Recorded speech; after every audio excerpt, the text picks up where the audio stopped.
Band for Life. We have Granger. Hello. Me, Pete. We've got some cool stuff this week.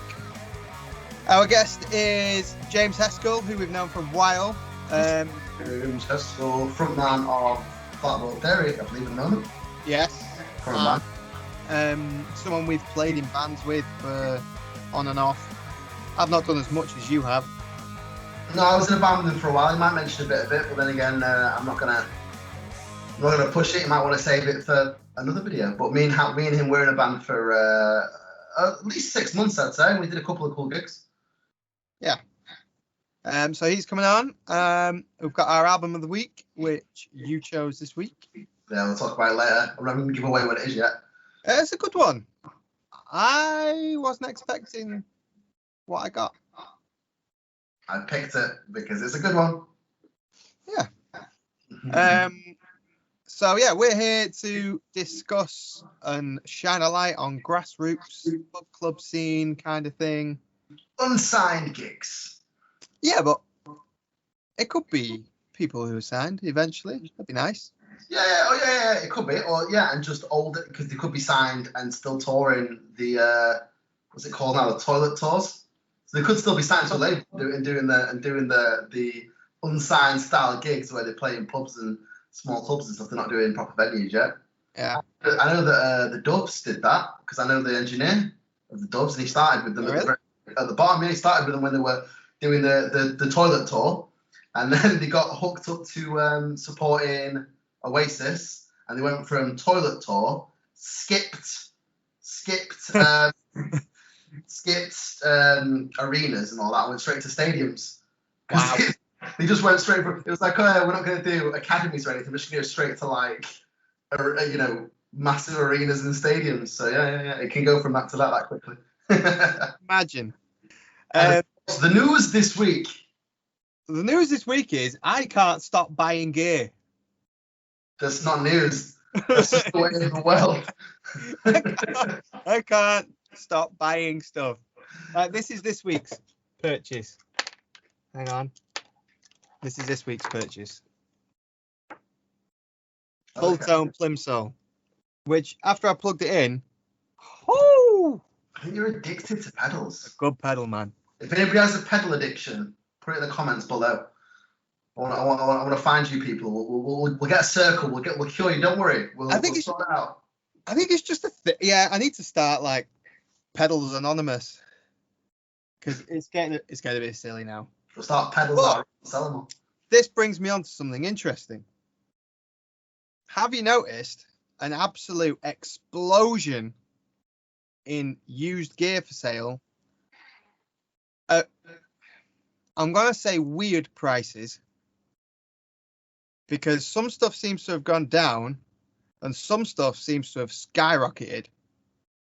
Yes. I occasionally look, because I'm always on the lookout for basses and things like that, or pedals to go with my bass. I'm finding that, so during the actual lockdowns, and this is during the actual lockdowns, I think, because people are looking for hobbies and things to do, so I think instruments with brands like Fender or Ibanez or actual kind of branded instruments seem to be kind of going up in those periods, maybe because there's a demand for them. Yeah. Well, let's face it, right? No one's going on holiday because they can't go anywhere. So no one's going on holiday. No one's going to the pub because they're all closed. No one's going to the cinema. No one's doing anything. Yeah. So everyone who's still fortunate enough to have an income coming in are just spending money on hobbies. Saying that, though, I think some people just want to get rid of stuff because they're having clearances and you can pick up some bargains. I think this is maybe what's happening. You've got people who are wanting to get into a hobby and then they buying a bass or a guitar for whatever price. And then the other people are just, I want to get rid of that for like 20 quid. Yeah, it's like the market seems to be flooded at the moment with everything, but the prices aren't going down. So demand's still high, but then so is the supply.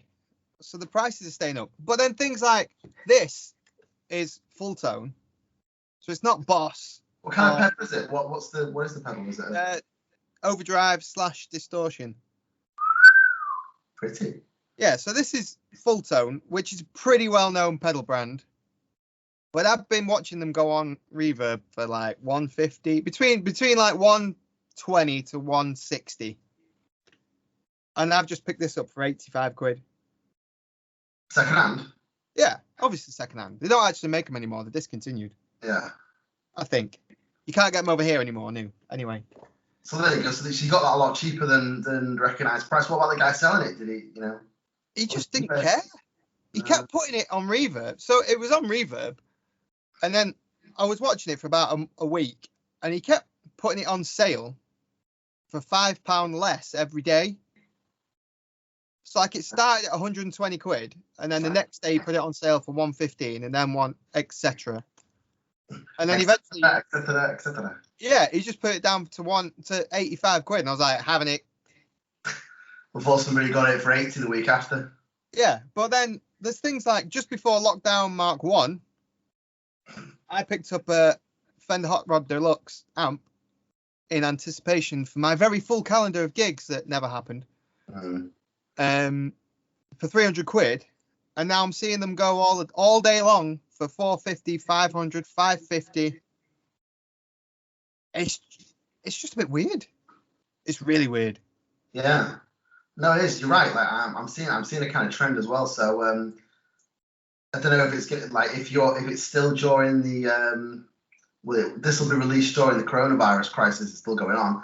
So if you are watching this video and you don't have an instrument but you want to get into playing something, maybe now is the time to start looking at the second-hand market and just compare prices from new to used, and you might be able to find yourself a bargain. Might be something to try and pick up.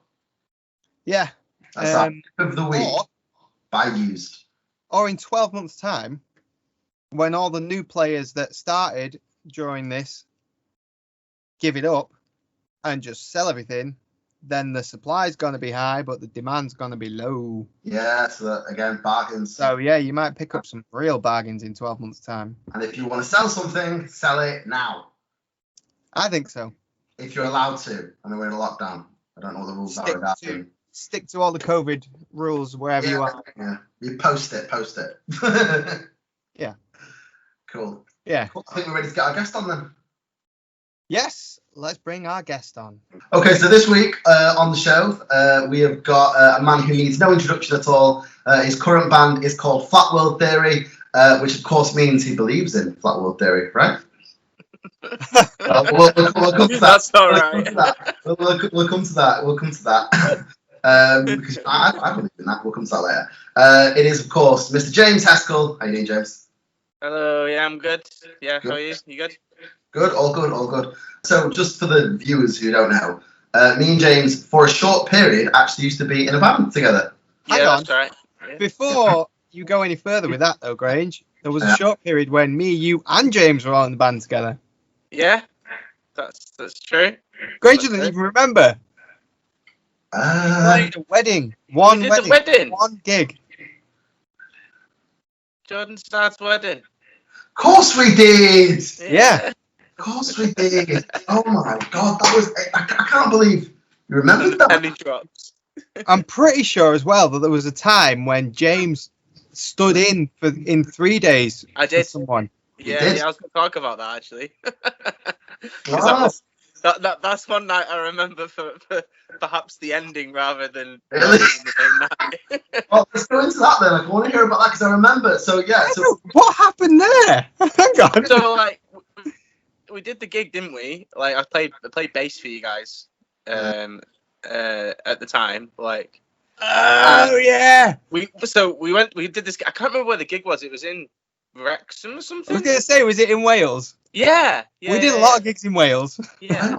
Was I not a bit or something? So we went to the show, didn't we? We did the show. It was all right. It was a bit loose and everything. It was like we were still anyway. I'd only had a few practices, so I was still sort of like guessing a bit in places. But we went for some like chicken at like a takeaway after, like before the show or afterwards.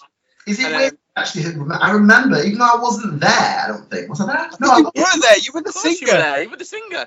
For some reason, I remember the chicken one, the skate one, Carol, anyway. So, it was when you split up. Takeaway, and we get the food and stuff. And when we get back to, I think we went back to a pub. We went back to the Baker's Vaults.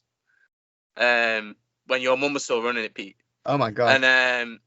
And we had a few drinks. I think I had like half a pint, and then put the rest of the pint down because I didn't feel very well. And I got home, and it was only the day after that I'd realised that the chicken just wasn't any good, because I think you'd been sick as well, Pete, or someone else had been sick. It might have been Jordan. And we all realised it's because we'd had bad chicken. Yeah, it was bad chicken. It was bad chicken. It wasn't the 12 pints we drank in the Baker's afterwards. Well, it wasn't for me. I only had half a pint, so I knew something wasn't quite right. So yeah, that was. I remember that night, but it was a good gig though. It was all right. It was good. You moved around a lot more than our bassist at the time, actually, which we enjoyed, because we always enjoyed a bit of. Well, I enjoyed action moves on stage, so to speak. And you remember? I remember you dancing around a lot, and you picked it up pretty quick. I think you had like a week to learn everything. I'm sure you picked it up. Yeah, it was like, I think you gave me like 2 weeks to get everything, but we only had like one practice, I think. I think it was because I split up with the girl Claire in the band. Yeah. I think we split up, and then I think she didn't want to do the gig, or we decided something. It was something that ended up putting me on bass. Fun story about that. Granger used to go out with the bass player who cheated on him with the old bass player. So James ended up being the replacement bass player. Like a weird bass player love triangle. 3 Days reformed years later, and I ended up on bass while singing. So the bass is, yeah. The bass always moved around. The bass moved around, yeah. The bass moved where the wind followed. Was that gig by any chance the one? Was it upstairs? Yeah, I think it was. Yeah, I think I remember it. It was the one where Jordan ended up playing drums for a band that he'd never played with before, wasn't it? Yeah. Oh, yeah. I remember that. He just got on stage, didn't he? Something got on stage and played with him. That was right.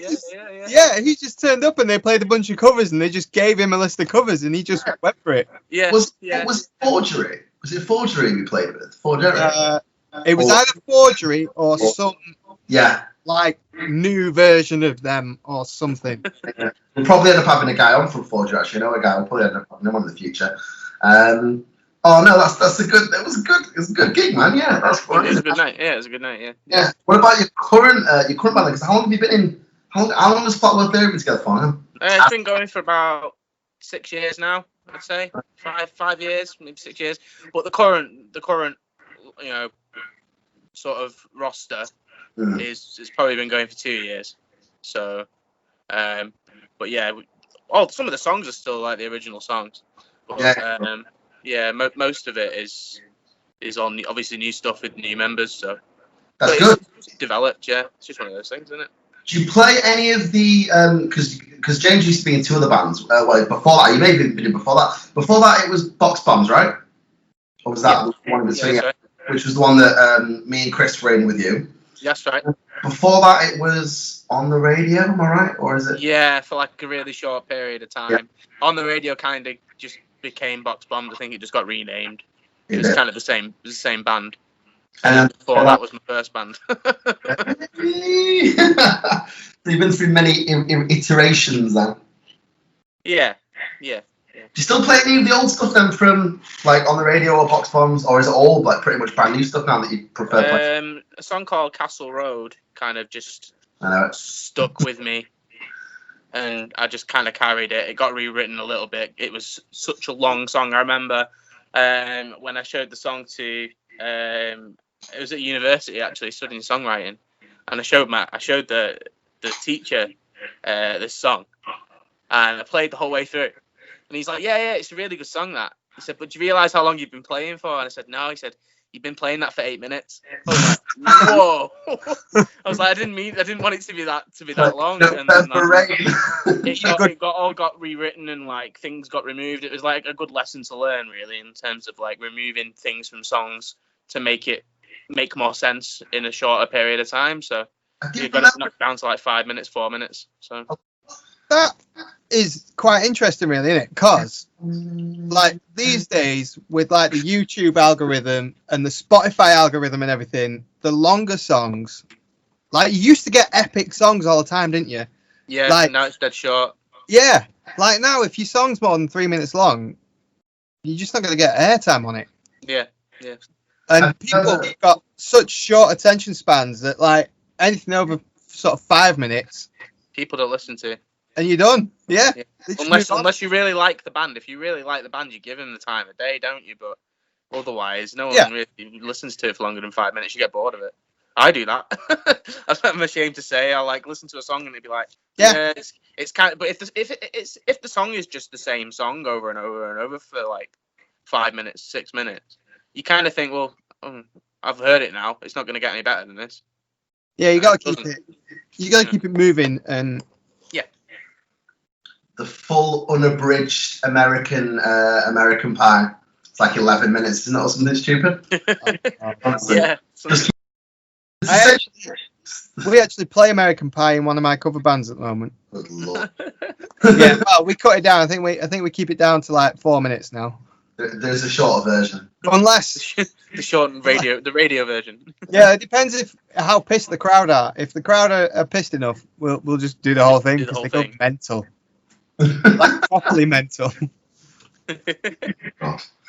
Yeah, oh no, it's good, man. I mean, obviously at the moment and stuff, I guess gigging isn't really. Yeah, we've done like it's weird, really, like because of how our band is now. It's not necessarily, especially at this current period of time, it's not very easy to practice because our bass player is he's from Ireland, Paul, and when everything started kicking off with the big C, he went back to Ireland. He didn't want to be stuck in Manchester when he couldn't be with his family, so he went back to Ireland and he's been there since. Yeah. So he's not come home. We've been writing in bits and pieces. We've got like a couple of songs on the go, but the whole process has just kind of had to stop. Full jams. It's not as many, but we still do it, but it's just not as many now. Oh, it's not the same. It's not. I think we all, like, as any band might think, it's like, oh, we're not doing enough. It's like you can't really do a lot in this situation, and probably some people think, oh, they panic a little bit, but it's just a case of just doing what you can while you can, right? So Yeah, like. Sorry, Grange, go on. I was just going to say, just for anybody who's watching this years in the future, because it could be, who knows? This could be like, years if people go back and Dave. we want to watch the early videos. This is being filmed in November of 2020, the year of COVID. Yeah. Shit. I feel like there's a lot of pressure on musicians at the moment as well. Like, there's some people who have gone, like, you go two ways with it, don't you? So, like, some people have gone, like, super productive. Yeah. And, like, done loads of stuff. Yeah. And they're like, oh, don't you just feel so productive at the moment? And I'm a bit like, no. No, I'm the same. I've not really had. I've got all my gear at home. I can play I've got my guitar on a regular basis, but nothing seems to be coming to me because at the moment it feels like every day is the same. There's no inspiration. You do the same thing day in, day out, and there's not really any difference with what's going on in the world. Everything feels like it's paused. So I guess that's probably why. Well, especially when it comes to bands as well at the moment, because like you can't even get together and rehearse. No. I've done one, which was in the summer. I've one rehearsal since March.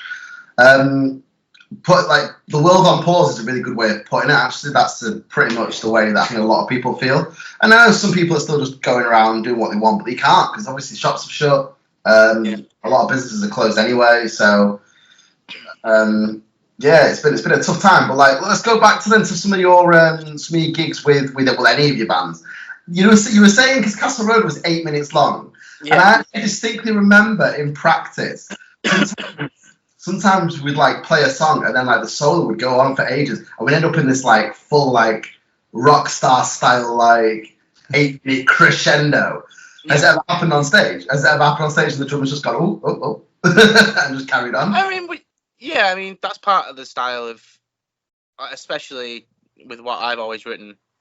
I always think you should make a big song and dance about the song that you're singing and make other people involved with the song. I think that's really important in any song. But with that song in particular, yeah, I mean, it's changed now. It's still a bit different, but it's still got a lot of power behind it, especially at the end of a song. We do make it a big crescendo, as you'd say. Yeah. So, yeah, we do that. What about a gig then that you can think of where shit's down, so to speak?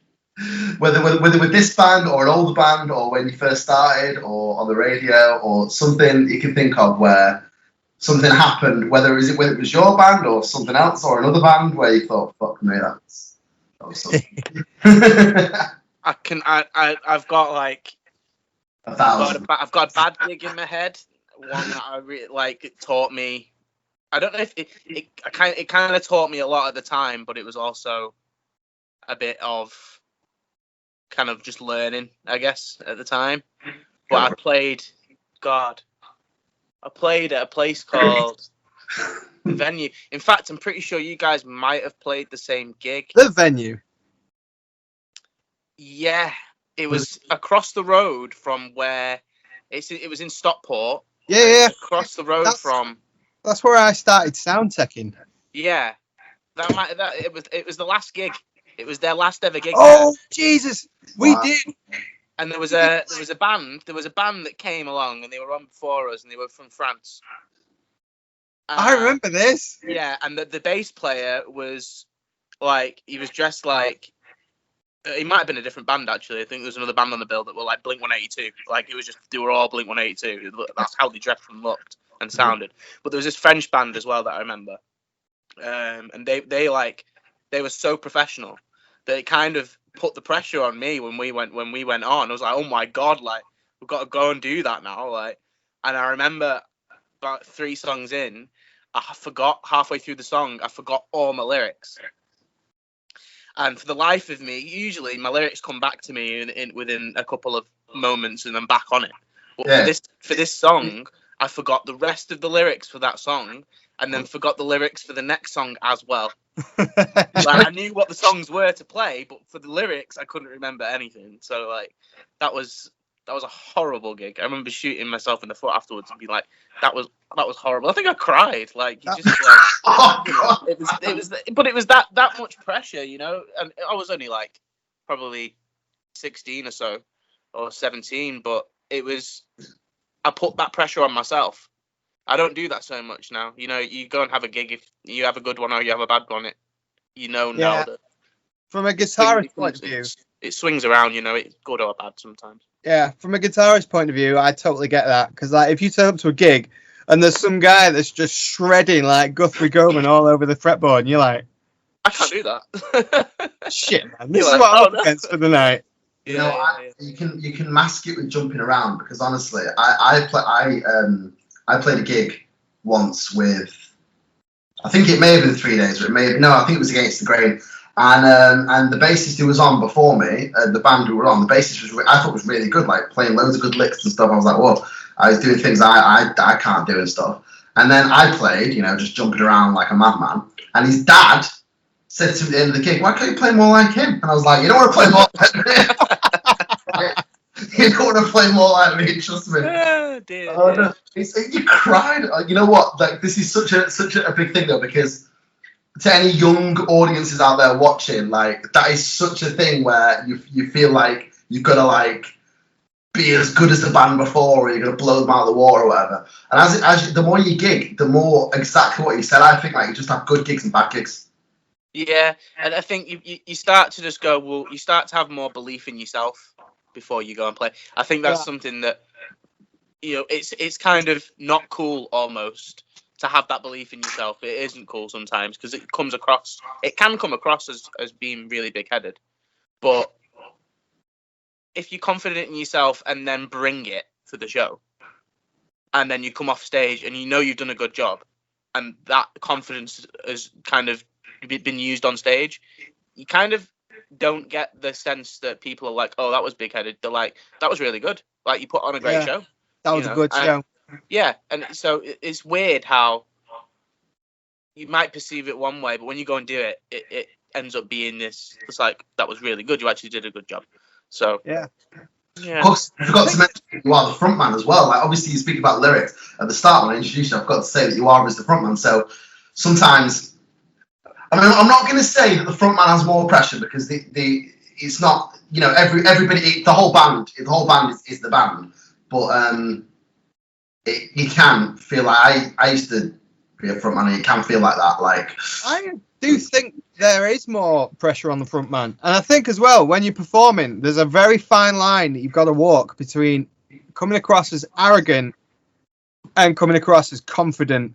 Yeah, because you've got to have a bit of pizzazz, haven't you? Yeah, but then there's some bands that have walked into, like when I used to tech at the Bakers, some bands would walk in absolutely up their own arse, and you're like, yeah, mate, just go away. You're a dick.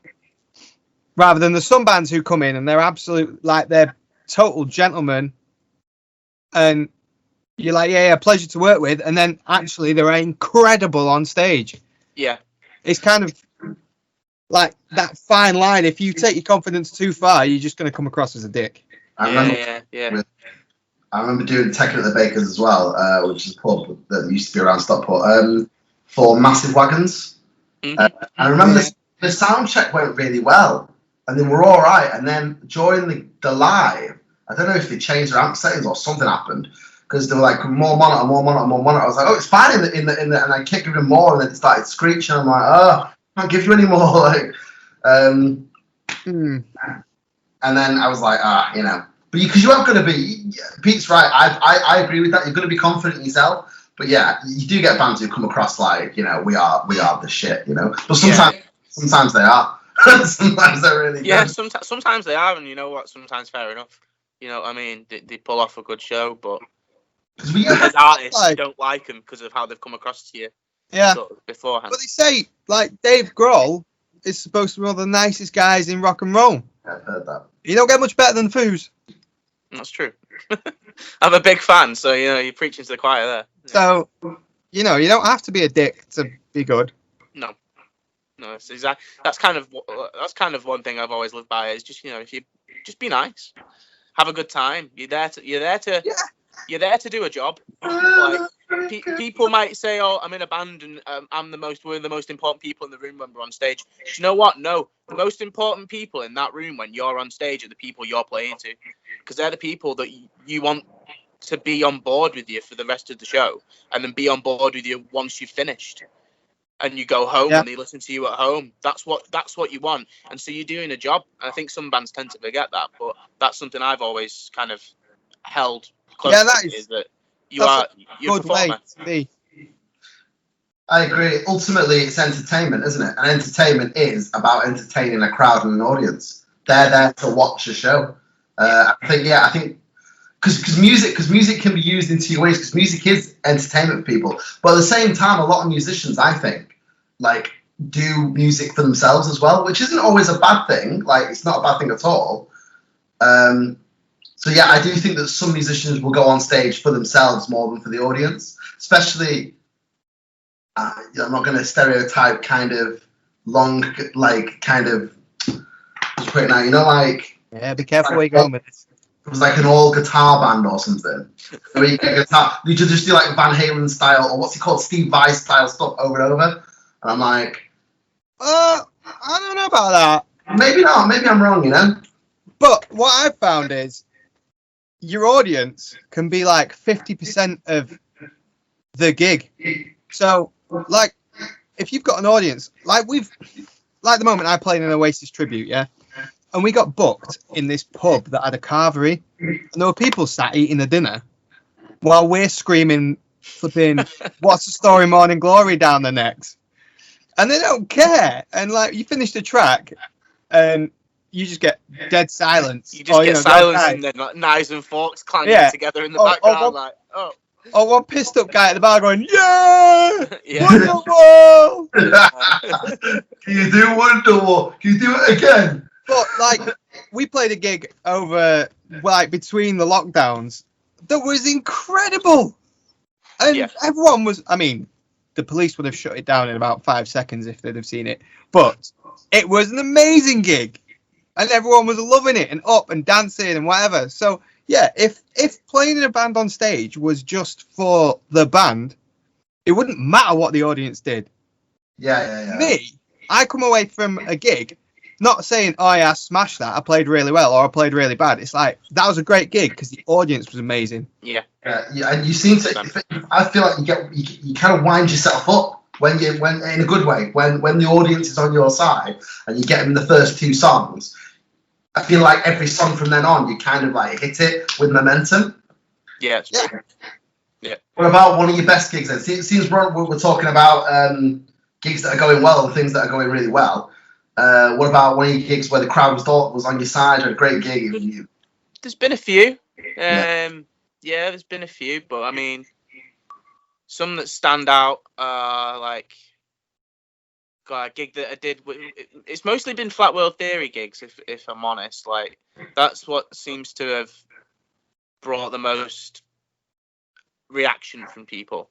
I think one of the gigs that the early band did, when it was an early iteration, we did a gig at Gulliver's in Manchester, and the set went down well, but we played a cover of My Hero by Foo Fighters.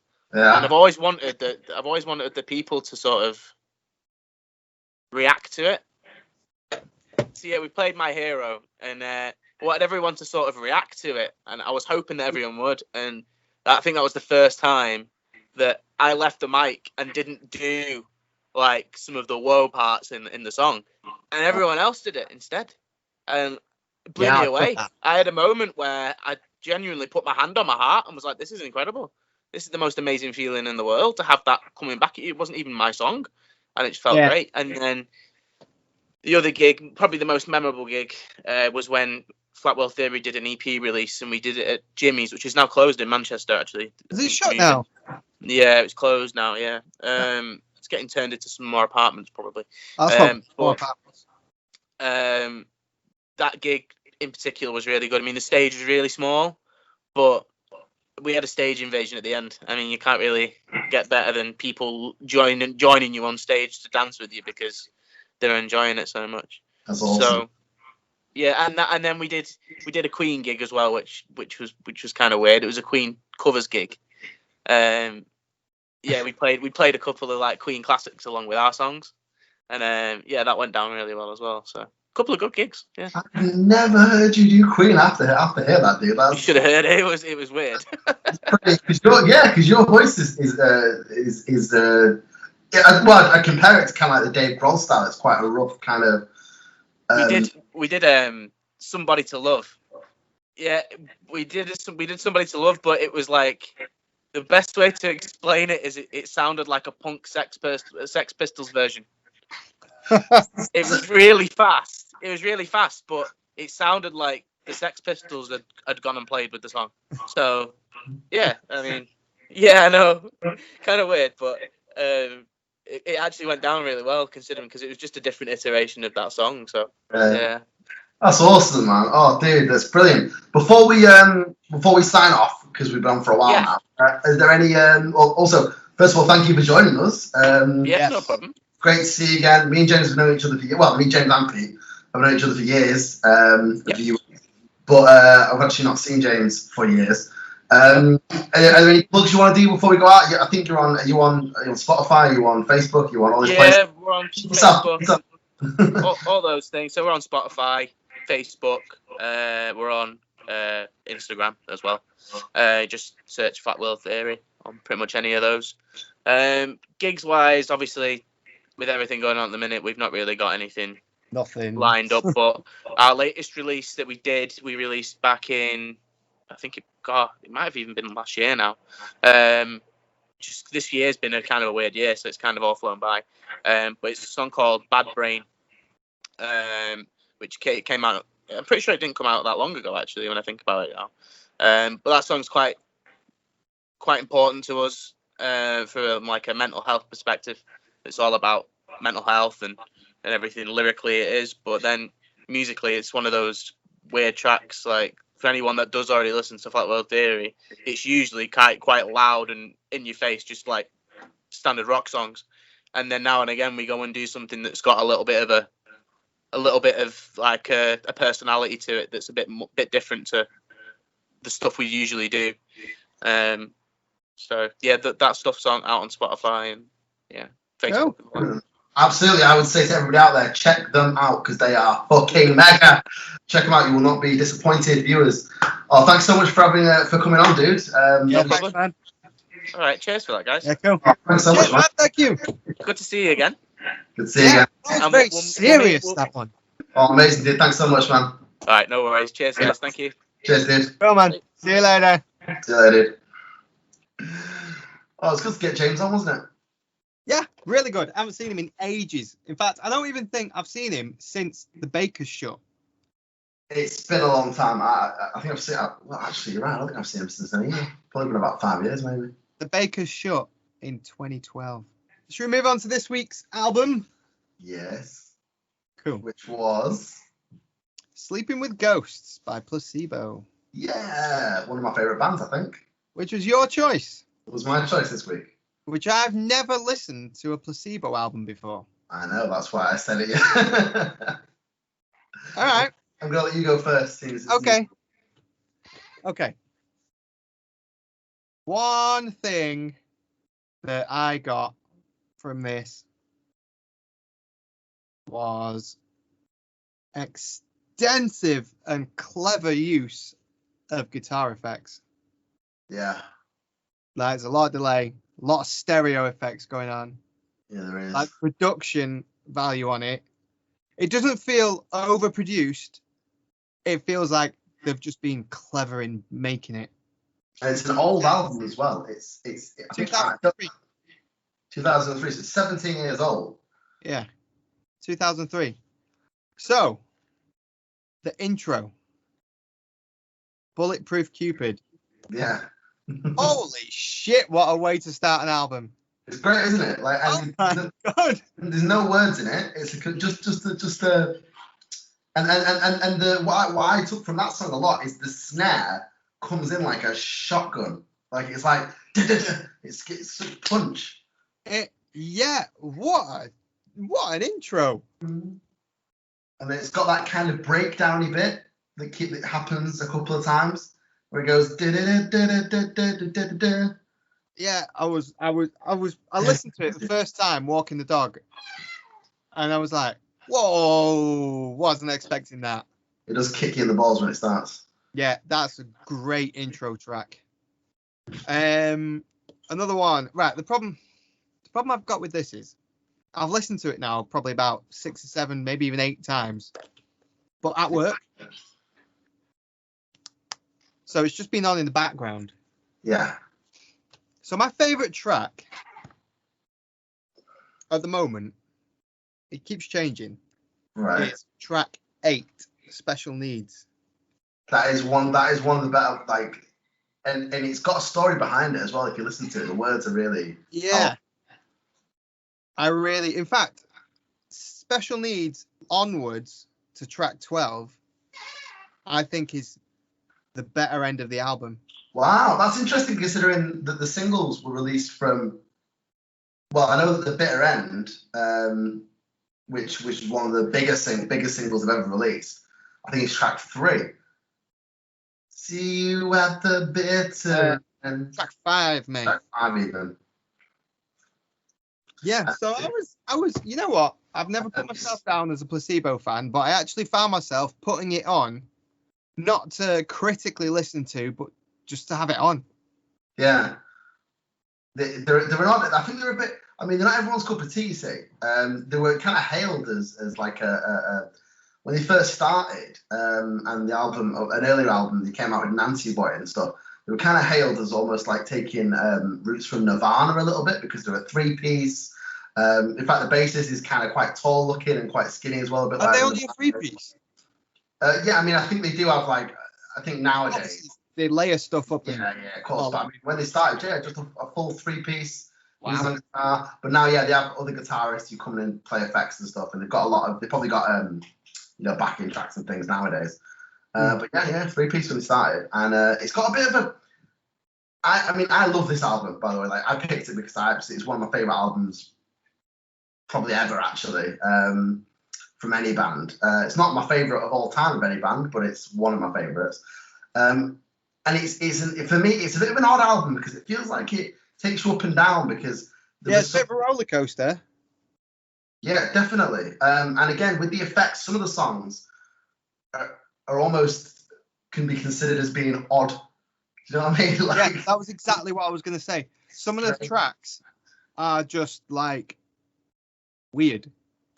Because it starts off with this full-on rock, fast in your face vibe, and then it does move on to some strange repeats. So, for example, Something Rotten, where it just ends up repeating, "There's something rotten in here," in this kind of monotone way, constantly throughout the end. And I actually like that song quite a lot. But again, some people would think, "What's this?" Yeah, I was into it. I honestly thought when you said it last week, my heart sank a little bit. I was like, "Oh God, that's a placebo for a week." Yeah. But actually, I think maybe going in with that mindset was a good thing because there was only one way up. If it was even a little bit better than what I was expecting, it was going to be a pleasant surprise.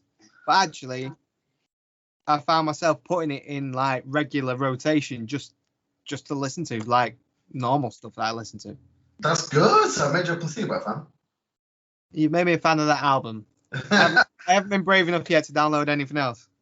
That is personally my favourite album of theirs, although they have got some other cracking songs on albums. Special K, Nancy Boy was on the first album. Yeah, I know Nancy Boy, obviously. And This Picture was also one of the releases. Again, it's that's on. I think that's track 3 on this album. Again, it's not my favourite release from theirs. But if you listen to the lyrics, they can be quite odd. They can be quite strange. They can be quite surreal.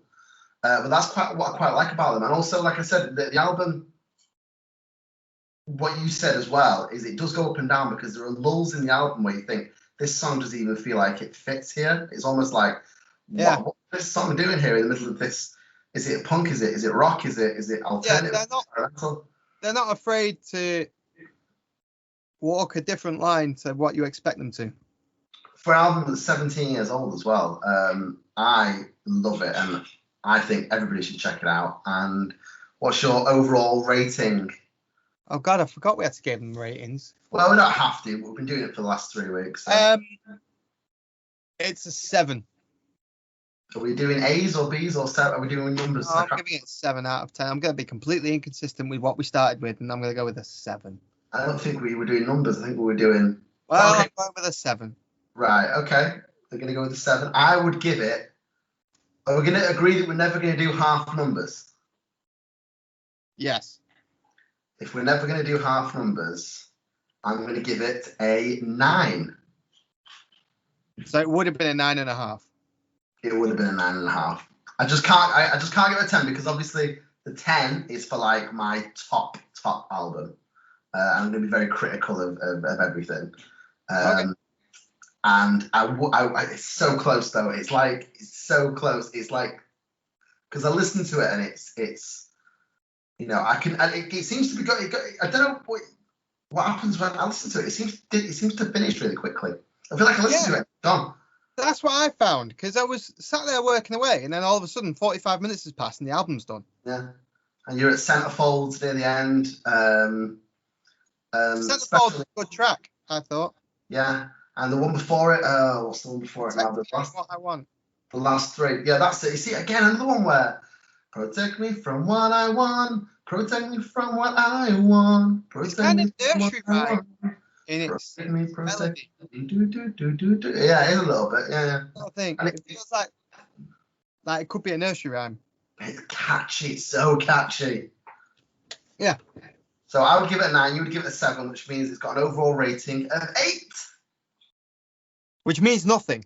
Which means because nothing. Last week we gave it a B. Which is probably an overall rating of 8. Which still means nothing because we're just 2 random guys sat Yeah. I'm sat in my garage and you're sat in your back room. I would have given it an A. If it was in like A star or whatever, I would have given it an A, which is like 1 below A star. Yeah, okay. I think that about wraps us up, doesn't it, this week? That does about wrap us up this week. So yeah, check out Flat World Theory on Instagram, Facebook, Spotify, Apple Music, blah blah blah blah. All the places they are. Yeah, check them out. They are really good. They are really good. You'll hear the Foo Fighters in his voice when he sings. Yeah, even I know he's a massive Foo Fighters track. Track? Fan. Oh, even I know he's a massive Foo Fighters fan. Yeah. And as always, give us a thumbs up if you enjoyed the video. Hit the like button. Hit the bell notification. We release videos every single Friday at 3 p.m. So if you want to get notifications of any other videos that we release or anything like that, hit the bell notification. And please subscribe if you like what we do. Also, comment down below if you've got any album suggestions. If you're also a pedal freak like P, or if you want to speak to us about anything else, we do reply, and it is us two replies. If you want to be on the show. Yes, also, yeah, message us or comment below. We'll get in touch if you want to be on the show. We're going to run out of friends quite quick. Yep, and we need 52 people a year at least, minimum. Possibly more if it starts to go. We might start doing 2 interviews a week or something, who knows. So yeah, if you want to be on the show, fire us a message, slide into those DMs. God. Okay, we'll leave it there. Okay, yeah, cool. We'll see you next week. Bye.